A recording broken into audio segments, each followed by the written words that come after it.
માટે બદલાવ માટે મતો માંગ્યા હતા। ગેમ ચેન્જર 11 વર્ષમાં નેમ ચેન્જર બનીને રહ્યા છે। કોંગ્રેસ સામે સતત આક્ષેપો કરી રહ્યા છે, પરંતુ તમામ યોજનાઓ કોંગ્રેસની જ છે। ગરીબ અને મધ્યમ વર્ગના લોકો માટેની હંમેશા યોજનાઓ લાવ્યા હતા। મનરેગા નામ બદલાવીને મહાત્મા ગાંધીનું અપમાન કરવામાં આવી રહ્યું છે, જો આક્ષેપ કરતા કોંગ્રેસ પ્રવક્તા ડોક્ટર મનીષ દોશી। કેન્દ્રની અંદર 2014માં વિવિધ ચૂંટણી પ્રચાર દરમિયાન બદલાવ માટે મત માંગનારી મોદી સરકાર સત્તામાં આવતાની સાથે જ નેમ ચેન્જર તરીકે કામ કરી રહી છે। ચૂંટણી પહેલા સભાની અંદર ગેમ ચેન્જરની વાતો કરનાર મોદી સરકાર છેલ્લા 11 વર્ષની અંદર નામ બદલાવની કામગીરી એટલે કે નેમ ચેન્જર તરીકે કામ કરી રહી છે। કોંગ્રેસની વિશે ગમે તેમ અનાપ શનાપ આક્ષેપો કરવા, પણ એક પણ યોજના એવી નથી મોદી સરકારની કે જેમને પોતે શરૂ કરી હોય અને એનો શ્રેય લઈ શકે, કારણ કે એમને હંમેશા બદલાની ભાવનાથી કામ કરી રહી છે। અને એનું તાજેતરનું ઉદાહરણ સમગ્ર વિશ્વની અંદરની સૌથી મોટી રોજગાર યોજના મનરેગા, મહાત્મા ગાંધી રૂરલ આજીવિકા તરીકેની રોજગાર યોજના તરીકેની સફળતા, અને આ યોજનાને સંપૂર્ણપણે ખલાસ કરીને મહાત્મા ગાંધીના નામને ભૂસવા માટે, એમના વિચારને ભૂસવા માટેની જે માનસિકતા છે મોદી સરકારની, એના ભાગરૂપે આ એમને કામ કર્યું છે। દેશની અંદર ચાલતી કેન્દ્રના શાસનમાં શરૂ થયેલી નિર્મળ ભારત અભિયાન, એનું નામ બદલું નેશનલ મેન્યુફેક્ચરિંગ પોલિસી, એનું નામ બદલીને મેક ઇન ઇન્ડિયા કરે। National girl child day programme, બેટી બચાવો બેટી પઢાઓનો અભિયાન કરે, ભલે બેટી સલામત ન હોય ને શાળાઓ બંધ કરવામાં આવતી હોય, અને જુદી જુદી યોજનાઓ, સ્વાવલંબન યોજના હોય, નેશનલ ઈ ગવર્નન્સ પ્લાન હોય, આવી 30 થી વધુ યોજનાઓ, અને છેલ્લે મનરેગા યોજનાને પણ ખલાસ કરવાનું પાપ મોદી સરકારે કરી દેશના લાખો શ્રમિકોના હક ઉપર તરાપ મારવાનું પાપ કર્યું છે। કોંગ્રેસ પક્ષે હંમેશા ગરીબ લોકો માટે,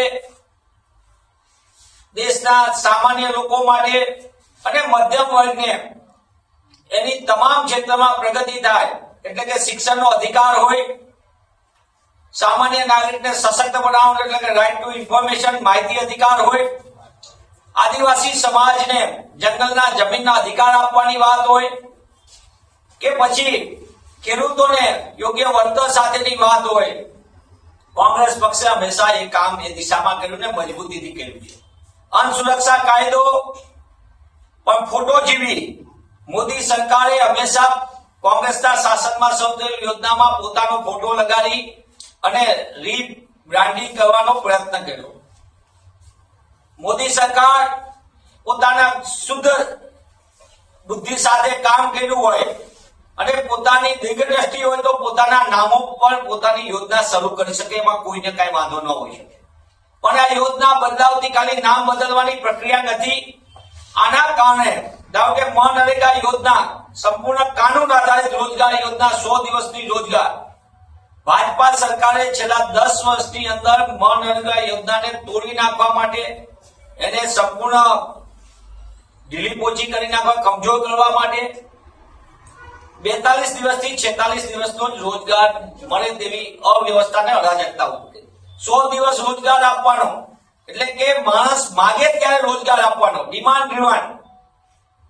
પણ મોદી સરકારે ઉલટું કામ કર્યું, અને તેમ છતાં એમનું ત્યાંથી અટકા નહીં તો એ સંપૂર્ણ યોજનાને ખતમ કરવાનું પાપ પણ મોદી સરકારે કર્યું છે।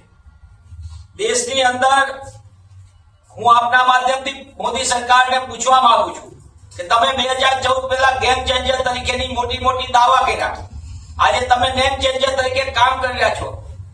30 વર્ષ ગુજરાતમાં એક તો આઈઆઈએમ કે એનઆઈટી કે આઈઆઈટી બનાવી જુઓ, સેન્ટ્રલ યુનિવર્સિટી તમે બનાવી જુઓ, એ પ્રકારની સંસ્થા જેની ઉલટાનું સરદાર વલ્લભભાઈના નામ ઉપરની એમના દ્રષ્ટિકોણથી સ્થપાયેલી બીએસ હોસ્પિટલ હોય તો એને ખતમ કરવાનું પાપ કર્યું મોદી સરકારે ગુજરાતમાં। સ્ટેડિયમની અંદર સરદાર સાહેબનું નામ બદલવાનું કરીને પોતાનું ખુદનું નામ લખી નાખ્યું, અને આ રીતે અનેક ઐતિહાસિક યોજના જેમ કે મહાત્મા ગાંધીનો વિદ્યાપીઠ હોય કે આશ્રમ હોય એને પણ તોડી નાખવાનું આધુનિકરણના નામે પાપ કર્યું હોય તો મોદી સરકારે। ત્યારે કોંગ્રેસ પક્ષ તરીકે અમે માંગ કરીએ છીએ કે મોદી સરકારની શુદ્ધ બુદ્ધિ સાથે તેઓ દેશના લોકોના કલ્યાણ માટે જો ખરેખર ઈચ્છતા હોય અને એમને જે 2014 પહેલા વાયદો આપ્યો હતો બદલાવ માટેનો, એના માટે નક્કર કામગીરીનો દેશની જનતા સમક્ષ હિસાબ આપે. અને જે રીતે ગુજરાતમાં શિક્ષણની અવ્યવસ્થા, અરાજકતા, સમગ્ર દેશની અંદર શિક્ષણના અધિકાર છીનવવાનું પાપ, સરકારી અને ગ્રાન્ટેડ શાળા કોલેજો બંધ કરવાનું પાપ એ મોદી સરકાર કરી રહી છે.